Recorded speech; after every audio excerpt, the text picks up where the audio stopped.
Section 1. You will hear a telephone conversation between an employer from the Wild Dune Spa and Resort and an applicant. First, you have some time to look at questions 1 to 5.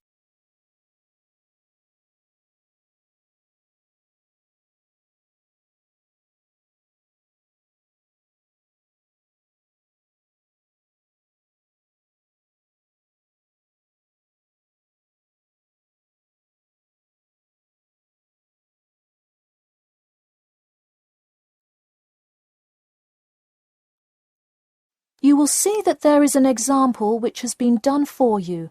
On this occasion only, the conversation relating to this will be played first.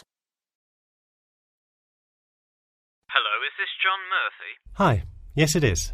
Hi John, this is Ed Heisenberg from the Wild Dune Spa and Resort, calling about your application for our lifeguard position. Do you have a few minutes to talk? Yes, absolutely. The employer says that he is calling about the application for their lifeguard position. So, lifeguard has been written in the space. Now we shall begin. You should answer the questions as you listen, because you will not hear the recording a second time. Listen carefully and answer questions 1 to 5. Hello, is this John Murphy? Hi, yes it is. Hi John, this is Ed Heisenberg from the Wild Dune Spa and Resort, calling about your application for our lifeguard position. Do you have a few minutes to talk? Yes, absolutely. Great, could you give me your address? Sure. My address is 45 Elsinore Court. I'm sorry, was that Eleanor? Could you spell that for me? Sure, it's Elsinore. E-L-S-I-N-O-R-E. Okay, thanks. And is this the number we should reach you at in the future? 099885767? No, that's my home phone. But let me give you my mobile number instead. 077 896 245. Call me on that one. Okay, I'll make a note of that. Could you tell me your availability? Sure, I'm usually available during afternoons or weekends. I'd prefer not to be scheduled on weeknights because I work part-time as a waiter. That shouldn't be a problem, since we don't stay open very late anyway. And do you have any other employment experience? Yes, I've worked at a few other places. I was the baseball coach at Richmond High School last season. I see. And do you have any other experience that you would like us to note on your application? Yes. Last year I worked at the beach as a rescue diver. Rescue diver? That sounds intense. Well, it's really just like being a lifeguard, except in the ocean instead of pool. So kind of like being a lifeguard at the world's largest pool. I see. Before you hear the rest of the conversation, you have some time to look at questions 6 to 10.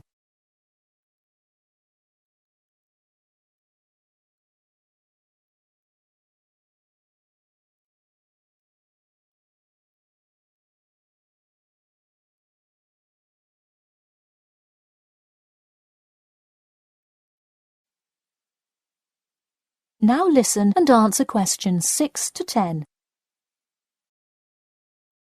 So could you tell me about the relevant skills you have? I'm guessing a lot given your experience. I'm CPR certified and have 2 years of diving experience. Great, it sounds like you are well qualified for this position. When does your CPR certification expire? I think in November, but let me quickly check my CPR card. Actually, it expires in October. Okay, so regardless, you have it through the end of the summer. When is your ideal time to work? Since I work in the restaurant on weeknights, I like weekends best, specifically Saturday mornings. I see. We do already have a lot of staff available on Saturdays, but I do need an early morning shift lifeguard. How early could you work Saturday morning? I can get there by 6 o'clock if need be. You'll be happy to know we open a little later than that, but I'll put you down for Saturday mornings here. Oh, awesome. I can't wait to get started. How about you come in next Saturday, the the 12th. That sounds good. Great. We can figure out other shifts for you to work when you come in then. One last thing, just out of curiosity, where did you hear about us? I heard your ad on the radio while I was driving this morning. You know, I think you're the first person who has responded to our radio ads. It's almost always people who have seen us in the newspaper. Yeah, I don't have time to read through the newspaper every morning. I've plenty of time in the car to listen to radio ads. That makes sense. Well, thanks for your time, and we'll look forward to seeing you on the 12th. That is the end of section 1. You now have half a minute to check your answers.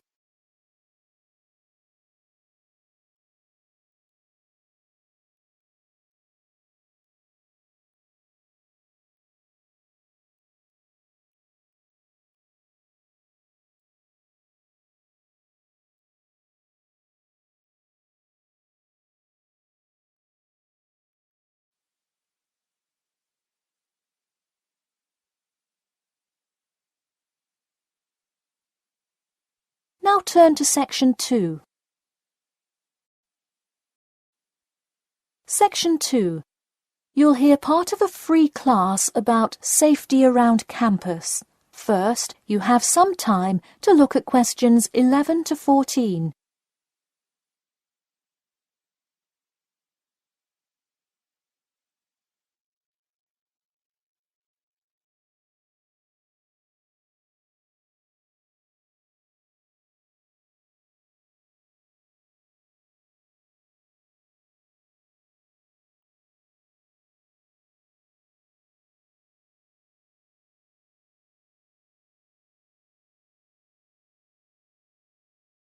Now listen carefully and answer questions 11 to 14. Good evening. I'm Geoffrey Miller from the University of Nottingham Student Union, and in this week's free class, Carlos Garcia is going to tell us about safety around campus. Over to you, Carlos. Thank you, Geoffrey, and thank you all for your attendance today. Also, I'd like to thank the Student Union here at the university for organising this lecture. Well, I've been serving and protecting the city of Nottingham for over 20 years now as a member of the police department. Does anyone know what type of crime is the most prevalent on campus? I heard someone say drugs and alcohol. That actually isn't too much of an issue. Violence? Nope. Actually, the biggest thing we worry about here is theft. The nature of crime on Nottingham's campus is quite different from that of the surrounding areas. Crime rates across the East Midlands are very difficult to control. We'd like to see the rate stay the same for this calendar year, but it has been increasing steadily over the past 3 years. On campus, however, I'm happy to say that the overall crime rate has fallen this year. You wouldn't think so if you've seen the extremely exaggerated stories in the media. The media has done nothing but cause more concern about crime in our area. Even the crime shows you see today are a little bit far-fetched, but at least viewers know they're not real events. We'd really like to see more factual news articles out there so the public can have a rational sense of the safety level of our society. Before you hear the rest of the talk, you have some time to look at questions 15 to 20.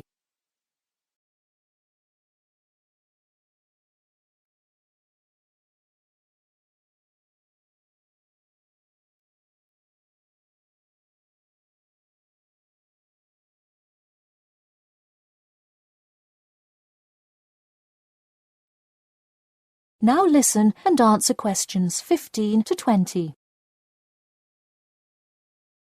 Okay, let's move on to what to do when you see a crime. Do not get involved if at all possible, and do not draw too much attention to yourself by running away in a conspicuous manner.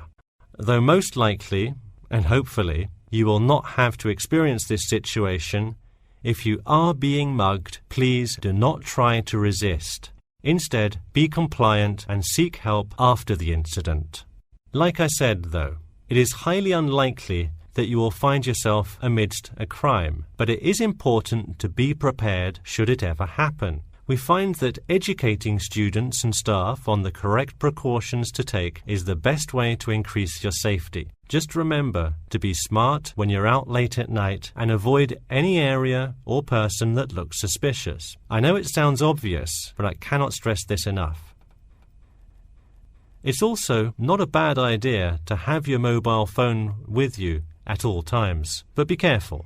If you're chatting on your smartphone on your way home, you're a prime target for thieves. I'd like to see a show of hands. How many people have left work or the library after 10 p.m. to go home before? A lot of you, right? If you do have to go home late at night, please don't walk home alone. More often than not, there's someone there that will be walking the same direction as you at some point. Walk home with a friend or co-worker. Even if you must use your phone to call someone that's nearby to walk with you, it's always safer to walk home with someone. So when you're walking home, you may feel more comfortable with some sort of self-defense, such as pepper spray. Now, it's your call whether you want to carry something like this or not. However, I absolutely advise against carrying a knife or any other offensive weapon. All too often, they can be used against you if you're disarmed, putting yourself in more danger. For all those interested, the Recreation Centre offers a free self-defense class to all students every Thursday evening. While obviously an introductory self-defense class may not equip you to fight off villains like a regular superhero, it does come in handy sometimes. After taking a self-defense class, you'll surely be more aware of possible dangers and how to deal with them. So hopefully now you have a more complete understanding of the nature of crimes committed on your campus and how to avoid being a victim. I know most students at the University of Nottingham are not the criminal types, but remember that there is no barrier like a wall or something keeping non-students out. There's no army force securing the borders, and I doubt anyone wants it that way. The campus is generally a safe place, but it's not immune to small crimes once in a while. All right, that's all I have to say for today. Stay safe. That is the end of section 2. You now have half a minute to check your answers.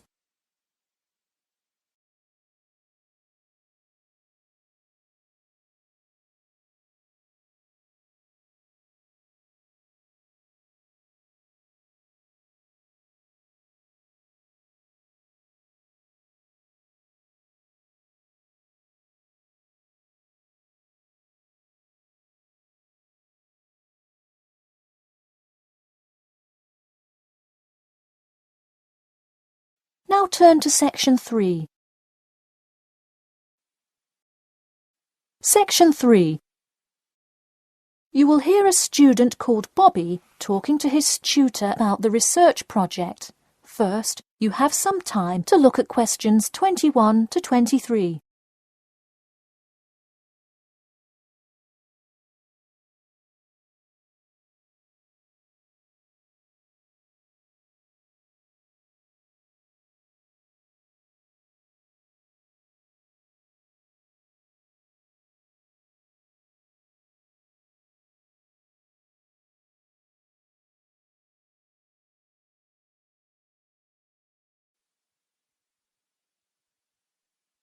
Now listen carefully and answer questions 21 to 23.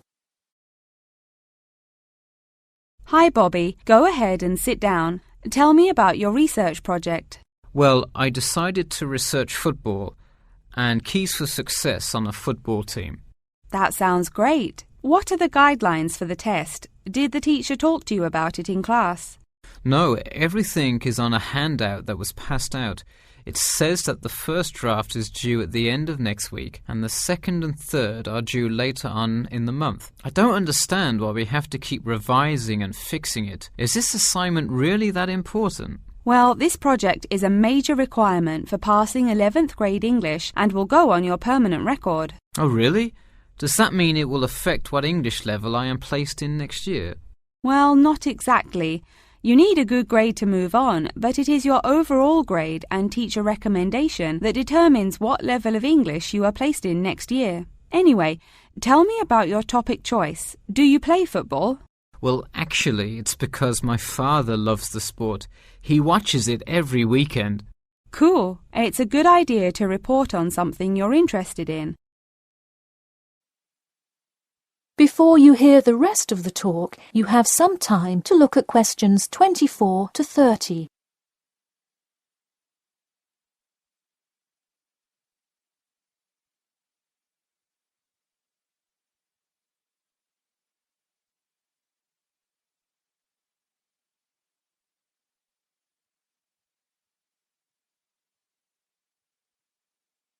Now, listen carefully and answer questions 24 to 30.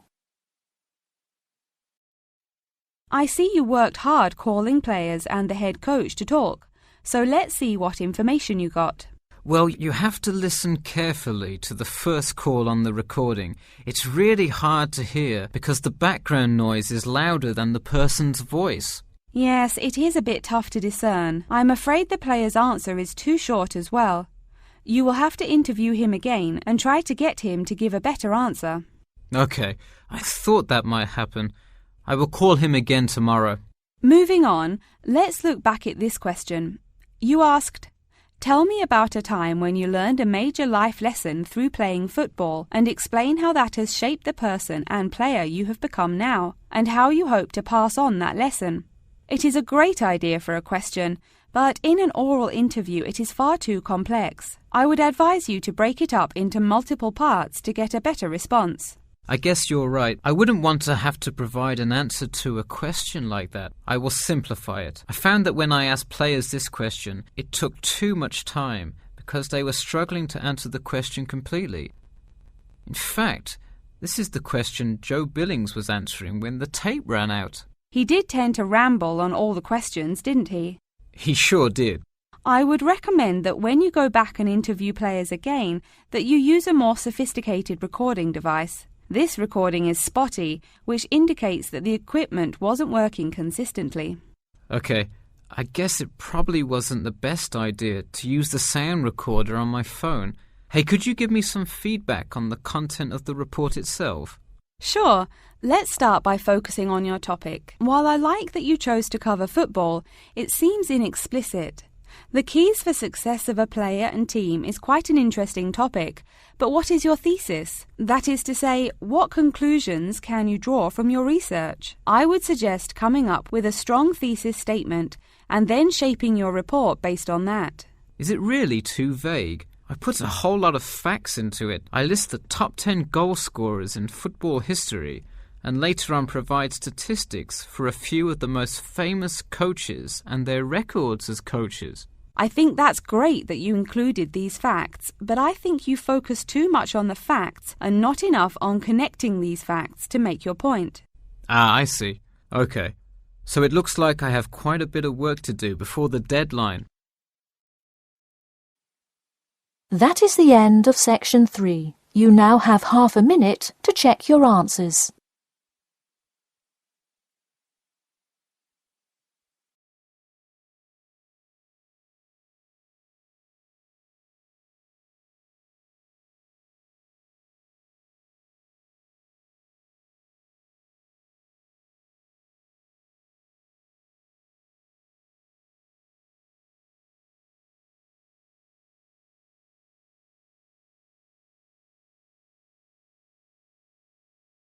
Now turn to section 4. Section 4. You will hear part of a lecture about how to give a quality speech. First, you have some time to look at questions 31 to 40.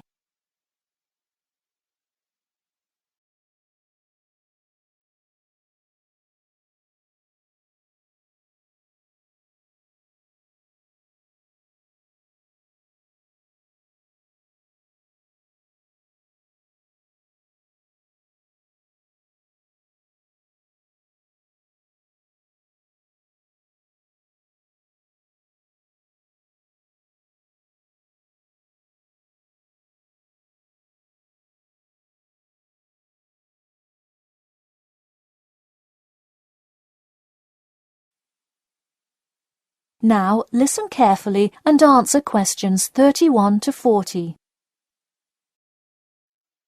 Good morning. Today I am going to cover the daunting task of giving a quality speech, a thought that makes most of us cringe. In fact, 90% of all people feel nervous about public speaking, about 10% of whom are described as genuinely terrified. Hopefully, when we are finished here today, you all will be in the 10% of the population who do not feel nervous at all. Did you know that lecturers tend to get more nervous if the speech they are giving is an important one? It makes sense, right? You probably wouldn't be nearly as nervous to address your residence hall about the proper use of the recycle and compost bins as you might be if you were asked to give the graduation speech to your entire 5,000 student class. So what is it that makes some people completely comfortable in front of crowds? Some people think that the ability to give a good speech is a gift that others are simply born with. This is almost never the case. Public speaking can be learned with practice. The first most important thing you can do to improve your confidence in delivering a speech is to prepare a quality speech. Honestly, while the content of your speech is relatively important, the audience will really only remember the last sentence you say. It is a good idea to structure the rest of your speech to lead up to this last point to really drive your message home. This is a good way to ensure that your speech is well organized.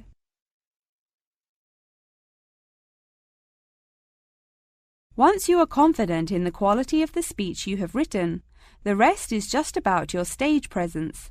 Let's go through some do's and don'ts of public speaking. First, you want to command the attention of the room. Do not, I repeat, do not proceed with your speech until the audience is paying attention. Even Martin Luther King Jr.'s I Have a Dream speech wouldn't have made any difference in the world without the undivided attention of his audience.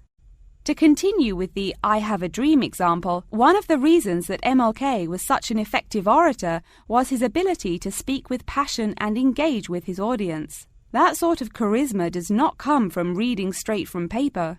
Don't get me wrong, it is a good idea to write your main ideas down on a note card, sheet of paper or something. But one factor that will consistently lead to a boring, forgettable speech is writing down your entire speech. Do not write your full speech down. If you are constantly reading your paper, you are not making eye contact with your audience, and thus failing to really express the feeling that goes with your ideas. I advise you write 1 or 2 ideas, so if you suddenly draw a blank, you have something to jog your memory. If you've written a good speech that you believe in, those ideas should be sufficient to keep you on track. Once you have those ideas written down, give your speech a few practice runs in front of the mirror, into your sound recorder on your phone, or with a friend before it comes time to address a crowd. That way, you can hear how the ideas come across, make sure there are no abrupt transitions, and find out whether you are talking too fast or too slow. Timing is important. Make sure you time yourself beforehand to see how long your speech is. That is pretty much it. With practice, you'll be able to deliver an expert speech that engages and even maybe inspires your audience. Just remember, speak with emotion. No one wants to listen to someone reading from a script. As I come to a close in my speech, I'll point out that I have employed all of these tips that I have covered. I practiced my speech ahead of time and timed it, and I can even show you my one small index card with just 3 simple bullets on it. It's as easy as that. That is the end of section 4. You now have half a minute to check your answers.